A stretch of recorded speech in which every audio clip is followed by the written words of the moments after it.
HSC ২০২৬ সালের শিক্ষার্থীদের test পরীক্ষার সময়সূচি প্রকাশ করা হয়েছে এবং টেস্ট পরীক্ষা নিয়ে জরুরি বিজ্ঞপ্তি প্রকাশ করা হয়েছে মাধ্যমিক ও উচ্চশিক্ষা বোর্ড থেকে। যেসব বিজ্ঞপ্তিতে তথ্য জানিয়েছেন যে সকল শিক্ষার্থী ২০২৬ সালে এইচএসসি পরীক্ষায় অংশগ্রহণ করবে সেই সকল শিক্ষার্থীদের টেস্ট পরীক্ষার অর্থাৎ নির্বাচন পরীক্ষার গ্রহণ শেষে আগামী ফলাফল প্রকাশ করতে বলা হয়েছে।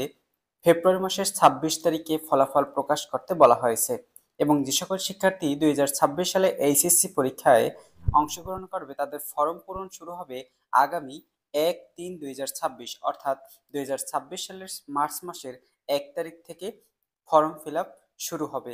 ফর্ম পূরণের সময়সূচি পূর্ণাঙ্গ বিজ্ঞপ্তি পরবর্তীতে ওয়েবসাইটে প্রকাশ করা হবে।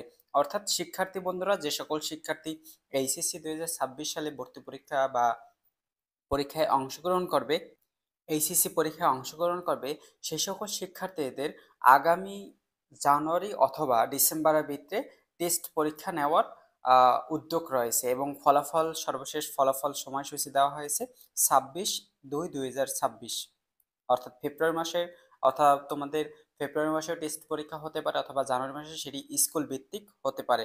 তো ফর্ম ফিল আপের পূর্ণাঙ্গ ডেট দেওয়া হয়েছে, শুরু হবে আগামী ২৬ সালের মার্চ মাসের ১ তারিখে ফর্ম ফিল আপ শুরু হবে।